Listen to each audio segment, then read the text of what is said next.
सुप्रभातम छात्रों। पिछले वीडियो में हमने 4 श्लोक तीसरा और चौथा पढ़ लिया था। आज हम शुरू करने जा रहे हैं 5वां श्लोक। देखिए 5वां श्लोक है आरंभ गुर्वी क्षयणी क्रमेण लघवी पुरा वृद्धिमति च पश्चात दिनस्य पूर्वार्धे प्रार्धे भिन्ना छाएव मैत्री खल सजनानाम। ठीक है, इस श्लोक में दुर्जन और सजन की मित्रता को दर्शाया गया है और दुर्जन और सजन की मित्रता को दिन की पूर्वार्ध और प्रार्ध छाया की भांति बताया गया है। पूर्वार्ध छाया का मतलब है 2 पैर से पहले की छाया और प्रार्ध छाया का मतलब है 2 पैर से बाद की छाया। ठीक है, जिस प्रकार से बताया गया इसमें कि पूर्वार्ध यानी 2 पैर से पहले की छाया पहले लंबी होती है और धीरे धीरे फिर छोटी होती जाती है, उसी प्रकार से सजन की मित्रता को बताया गया है कि दुर्जन की मित्रता को बताया गया है। दुर्जन की मित्रता पहले बड़ी होती है, फिर धीरे धीरे छोटी होती जाती है, नष्ट होती जाती है। फिर बताया गया है कि दिन के प्रार्ध छाया सज्जन की मित्रता, सज्जनों की मित्रता दिन की प्रार्ध छाया की भांति बताई गई है। जिस प्रकार से दिन की प्रार्ध छाया मतलब 2 पैर के बाद की छाया पहले छोटी होती है फिर धीरे धीरे बढ़ती जाती है, उसी प्रकार से सज्जन की मित्रता है वो पहले छोटी होती है फिर धीरे धीरे बढ़ती जाती। ठीक है, तो सबसे पहले हम देखेंगे खल का मतलब है दुर्जन, मैत्री का मतलब है मित्रता। ये बोल सकते हैं खल यानी दुर्जन और सजनानाम सज्जनों की। दुर्जनों और सज्जनों की मैत्री यानी मित्रता, मैत्री यानी मित्रता दिनस्य दिन की पूर्वार्धे पूर्वार्धे और प्रार्धे प्रार्ध छाएव छाया प्लस इव छाया की भांति। दुर्जनों और सज्जनों की मित्रता दिन की पूर्वार्ध और प्रार्ध छाया की भांति भिन्ना का मतलब है भिन्न भिन्न प्रकार की होती है, भिन्न भिन्न प्रकार की होती है। जिस प्रकार से दुर्जन की मित्रता, जिस प्रकार से दुर्जन की मित्रता को प्रदर्शित करेंगे हमें कि जिस प्रकार से 2 पहर के पहले की छाया, 2 पहर से पहले की छाया आरंभ गुरुवी का मतलब है पहले लंबी होती है फिर क्रमेण क्रम से क्षयणी यानी नष्ट होती जाती है, उसी प्रकार से ही दुर्जनों की मित्रता पहले बड़ी होती है फिर क्रम से नष्ट होती जाती है। फिर बताया गया है सज्जनों की मित्रता के बारे में कि जिस प्रकार से प्रार्ध यानी 2 पैर के बाद की छाया लघवी पूरा पूरा मानी पहले, लघवी मानी छोटी होती है, पश्चात मानी बाद में, वृद्धिमती मानी बढ़ती जाती है, उसी प्रकार से सज्जनों की मित्रता पूरा मानी पहले लघवी यानी छोटी और पश्चात यानी बाद में वृद्धिमती यानी बढ़ती जाती है। ठीक है, इसको आप शब्दार्थों में देख सकते हैं।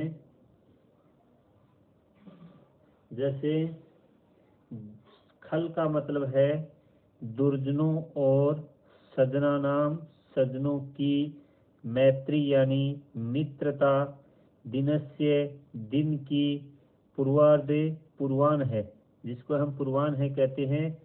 पूर्वान है और पूर्वान है का मतलब होता है 2 पैर से पहले की छाया, 2 पैर से पहले की छाया। और प्रार्ध की है, प्रार्ध का मतलब अपराह्न है, जिसको हम कहते हैं 2 पैर के बाद की छाया, 2 पैर के बाद की छाएव छाया की भांति। यहाँ है संधि विच्छेद है छाया प्लस से इव, छाया प्लस से इव। छाएव का मतलब छाया की भांति, भिन्ना यानी भिन्न भिन्न प्रकार की होती है, भिन्ना यानी भिन्न भिन्न प्रकार की होती है। जिस प्रकार से 2 पहर से पहले की छाया पहले लंबी, आरंभ गुर्वी का मतलब है पहले लंबी फिर क्रमेण यानी क्रम से क्षयणी यानी नष्ट होती जाती है। ठीक है, फिर आगे देखेंगे उसी प्रकार से दुर्जनों की मित्रता पहले लंबी फिर धीरे धीरे नष्ट होती जाती है। और जिस प्रकार से 2 पैर के बाद की छाया पहले पूरा मानी पहले लघु मानी छोटी, पश्चात मानी बाद में, पहले छोटी फिर बाद में, पश्चात बाद में वृद्धिमती बढ़ती जाती है। उसी प्रकार से सज्जनों की मित्रता पहले छोटी फिर धीरे धीरे बढ़ती जाती है। ठीक है, इसमें आप देखेंगे कि ये शब्दार्थ जो लिखवाए गए, इसमें जो चीजें कोष्टक में लिखवाई गई वो पहले कोष्टक में लिखोगे, अनुवाद लिखते समय हमें कोष्टक हटा देना है। ठीक है, ऊपर से हिंदी अनुवाद भी हो जाएगा। जैसे देखोगे, दुर्जनों और सज्जनों की मित्रता दिन की पूर्वाह्न है, और पूर्वाह्न है मतलब दोपहर से पहले की छाया, और अपराह्न है यानी दोपहर के बाद की छाया की भांति भिन्न भिन्न प्रकार की होती है। जिस प्रकार से दोपहर से पहले की छाया पहले लंबी फिर क्रम से नष्ट होती जाती है, उसी प्रकार से दुर्जनों की मित्रता पहले लंबी फिर धीरे धीरे नष्ट होती जाती है। और जिस प्रकार से दोपहर के बाद की छाया पहले छोटी बाद में बढ़ती जाती है, उसी प्रकार से सज्जनों की मित्रता पहले छोटी और फिर धीरे धीरे बढ़ती जाती है। ठीक है, तो यहाँ इस श्लोक में सज्जन और दुर्जन की मित्रता को दर्शाया गया है। यानी दुर्जन की मित्रता है वो पहले बड़ी दिखाई देती है, फिर नष्ट धीरे धीरे नष्ट हो जाती है, लेकिन सज्जन की मित्रता धीरे धीरे बढ़ती है। अब हम इसका हिंदी अनुवाद देखेंगे। ठीक है, हिंदी अनुवाद है इस श्लोक का। दुर्जनों और सज्जनों की मित्रता दिन की पूर्वार्ध यानी दोपहर से पहले की छाया, और प्रार्ध यानी दोपहर से बाद की छाया की भांति भिन्न भिन्न प्रकार की होती है। जिस प्रकार से दोपहर से पहले की छाया पहले लंबी फिर क्रम से नष्ट होती जाती है, उसी प्रकार से दुर्जनों की मित्रता पहले लंबी फिर धीरे धीरे नष्ट होती जाती है।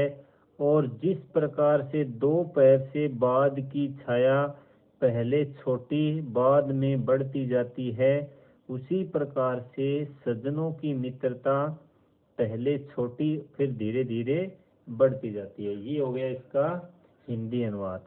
ठीक है, इसको क्रम से श्लोक लिखेंगे, फिर शब्दार्थ जैसे मैंने लिखवाए हैं, जो चीज कोष्टक में वो कोष्टक में लिखेंगे शब्दार्थ लिखते समय, और बाद में आप अच्छी तरह से हिंदी अनुवाद लिख लेंगे। ठीक है, फिर आगे है छठा श्लोक।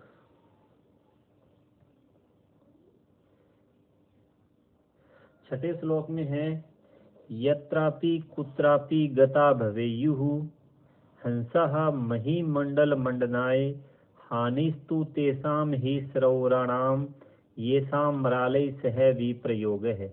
आगे है भवेयु डैश दे करके लिखा है, हंसा है के ऊपर रह है, यहाँ भवे की वियु के बाद में विसर्ग थे, विसर्ग का रह हुआ है, दोनों एक साथ लिखेंगे तो यहाँ रुत्व विसर्ग संधि हुई है। ये हंसा शब्द है।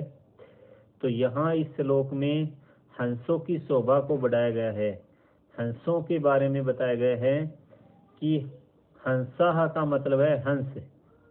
हंसा का मतलब क्या है? हंस। महीमंडल मंडनाय का मतलब है पृथ्वी की शोभा को बढ़ाने के लिए। हंस पृथ्वी की शोभा को बढ़ाने के लिए। यत्रापि कुत्रापि का मतलब है जहाँ कहीं भी। गता भवेयुः का मतलब है चले गए हों। हंस पृथ्वी की शोभा को बढ़ाने के लिए जहाँ कहीं भी चले गए हों। हानिस्तु, हानि है प्लस तु सत्व विसर्ग संधि। हानि तो तेसाम उन सरोवराणाम ही, सरोवरों की ही होगी। हानि तो उन सरोवरों को ही होगी। ये शाम जिनका मरालय सह विप्रयोग है। मराल शब्द भी यहाँ हंस के लिए आया है। जिनका हंसों से विप्रयोग यानी वियोग हो गया है, अर्थात जो हंसों से बिछुड़ गए हैं। ठीक है, दोबारा बता रहा हूँ हिंदी अनुवाद। हंस महीमंडल का मतलब होता है पृथ्वी, मंडनाय का मतलब शोभा को बढ़ाने के लिए। हंस पृथ्वी की शोभा को बढ़ाने के लिए जहाँ कहीं भी चले गए हों।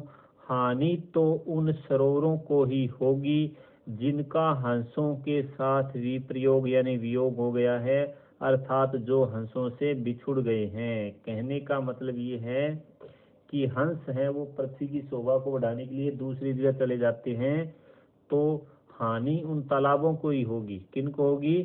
तालाबों को, क्योंकि हंस तालाबों को छोड़कर दूसरी जगह चले जाते हैं पृथ्वी की शोभा को बढ़ाने के लिए, तो हानि है वो इसमें तालाबों की होगी, जिससे तालाबों की शोभा नहीं रहेगी।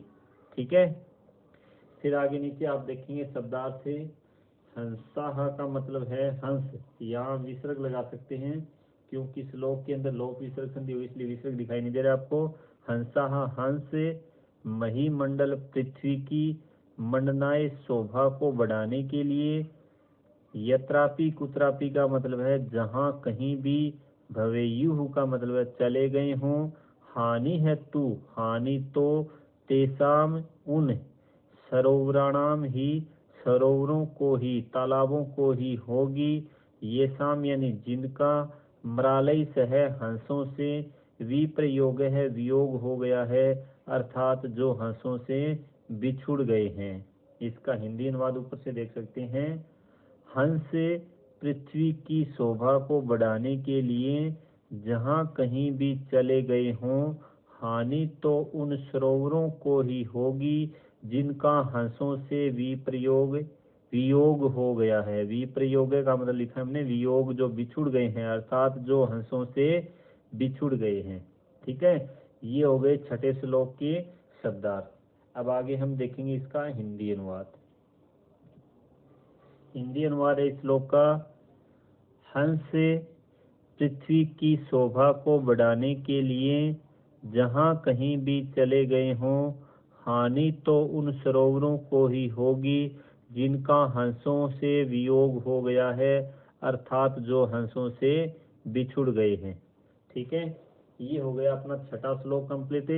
एक श्लोक बचा है इस पाठ का, वो कल आपको करवा दिया जाएगा, और उसके साथ ही आपको अभ्यास प्रश्न भी कुछ दिए जाएंगे। ठीक है। जो श्लोक मैंने इससे कॉपी में लिख रखे हैं रजिस्टर में, समझ में नहीं आ रहे हैं तो मैं आपको फोटो कॉपी भेज दूंगा। ठीक है, उनसे पढ़ लेना आप।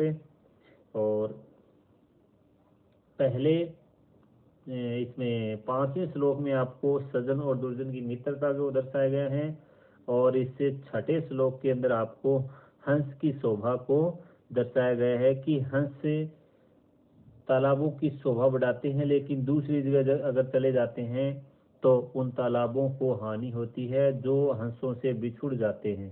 ठीक है। आज के लिए बस इतना ही। जय हिंद, जय भारत।